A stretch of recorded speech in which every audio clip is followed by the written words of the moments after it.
once upon a time in a world of magic, light, and darkness.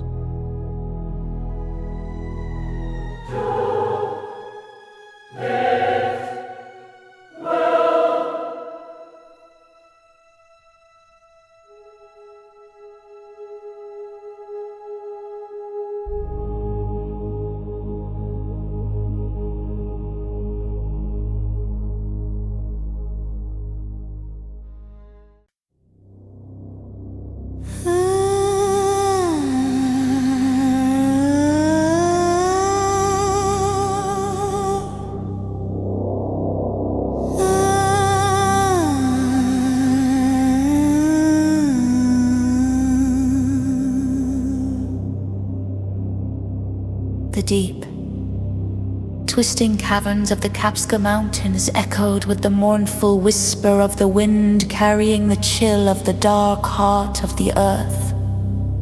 The flickering light of torches cast long, eerie shadows on the jagged walls, and the distant, rhythmic dripping of water reverberated like the slow beating of a colossal, ancient heart. It was within this labyrinthine maze that a colony of the Order of the Darkness had made their home, hidden from the eyes of the world above.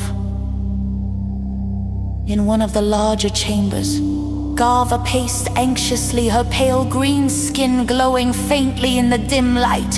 Her robes, tattered and worn, clung to her slender frame, and her thinning dark hair was tangled and wild around her worried face. She turned sharply as when her young pupil stepped into the chamber, her eyes bright with excitement and determination. "When, please," Gava pleaded, her voice raw with desperation. "Don't go with them. You don't understand what they're planning." When, short and curvy, her pale skin smooth and unblemished in contrast to Gava's weathered appearance, shook her head with a dismissive laugh. "You worry too much, Gava. This is a huge opportunity for me. Being part of the Witchmaster Nazenera's group is a big deal. It's what I've been working towards." Gava's eyes widened with fear. "No, you don't understand. This isn't about your training or service. You and the others are being used. You're not ready for this. They're going to use you as sacrifices when you're being sent to die." Wen's expression darkened, her excitement replaced with anger. "And what? You think Natsway would be more worthy of going, is that it?" She snapped, her voice bitter. "She's the one everyone loves. She's the one who's so talented and so promising. Is that what this is about?" "No, no," Gava cried, stepping forward, her hands trembling. "I'm worried about you. They didn't choose Natsui because she's not expendable. They see her potential, but you're just..." "I'm just what?" When spat, her eyes flashing with hurt and fury. "You're saying I'm expendable?" "No," Gava said desperately, her voice breaking. "I'm saying they see you as someone they can throw away. They'll use you to fuel something awful, something from the other side. You're being called into service because they don't see your value the way I do."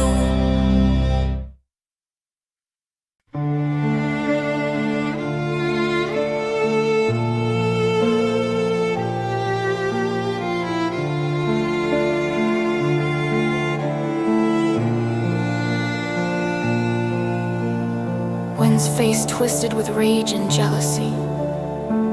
"I'm tired of your pity, Gava.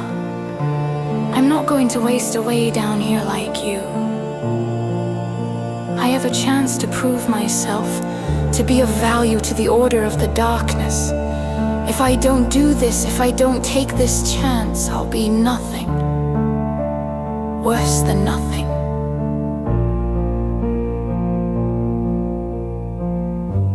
Gava reached out, grabbing Wen's arm, her eyes pleading, "Please, I can't lose you. Not after Katnar Gars." You're my favorite student, my favorite. Please, when ripped her arm free, glaring at Gava. Katnagars is dead, Gava. He died in glorious service to the Order. You should be rejoicing, not grieving. Gava recoiled as if struck, her eyes filling with tears. Glorious, do you really believe that? You didn't see him, the torment he was in, the things he was forced to do. She stepped closer, her voice dropping to a whisper. You think he wanted to slaughter those innocent women and children, to murder the defenseless? All because he was driven to battle that monster from that accursed nation. Wen's face twisted with anger and disgust. Shut up, Gava. I'm tired of your weakness. You're obsessed with a dead man. You should be proud he died serving the great darkness, fulfilling his purpose. Gava's hands shook as she reached for Wen, her voice breaking. Please, you don't have to do this. I know I'm not the best teacher, and I know there are others who are more skilled, more talented than you. But I care about you. I've always looked out for you. Remember when the others used to pick on you? Who was there for you?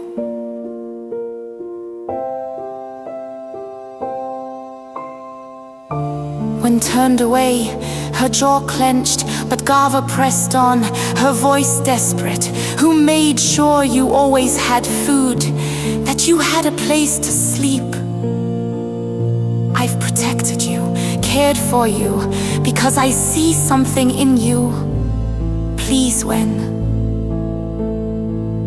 don't throw your life away for this madness.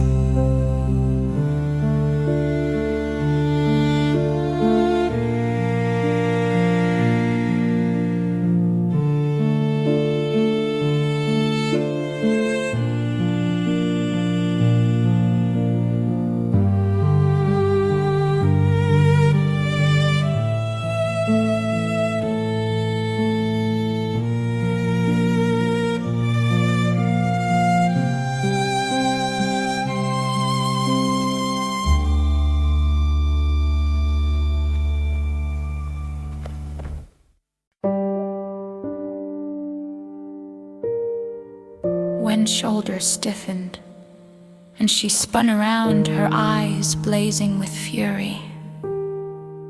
You're pathetic, Gava.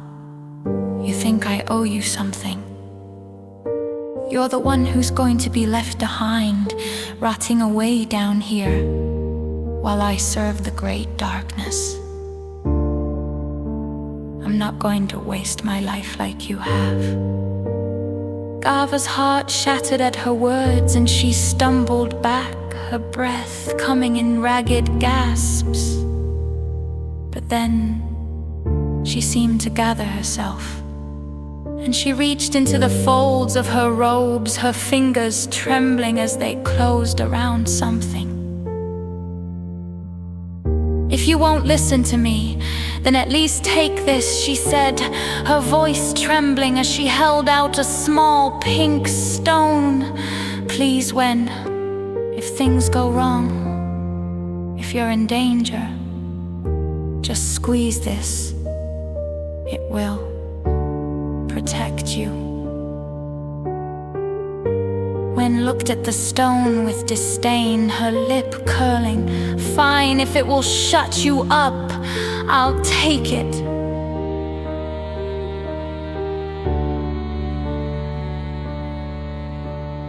Gava stepped closer, her movements frantic as she reached into Wen's clothing, pushing the stone into her undergarments. Wen slapped her hands away, her face contorted with disgust. What are you doing? Just keep it close to you, please. Gava begged, her eyes shining with tears. Promise me you'll use it if you need to. Wen sneered at her, stepping back.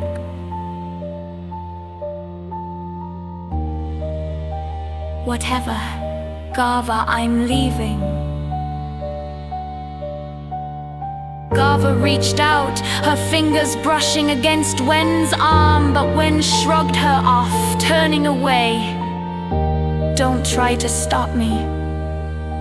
I'm not going to waste my life grieving over a dead man like you. I'm going to serve the great darkness.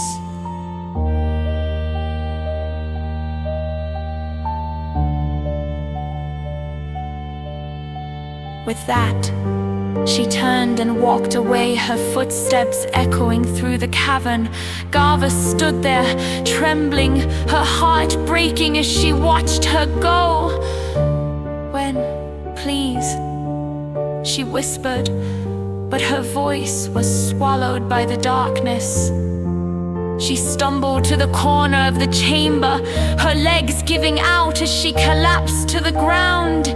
She buried her face in her arms, her shoulders shaking with silent sobs as she began to murmur a prayer in an ancient tongue, her voice trembling with fear and sorrow. Great darkness, protect her. Don't take her from me, please. But the darkness remained silent, its cold embrace offering no comfort as Gava wept for her lost pupil, her lost hope.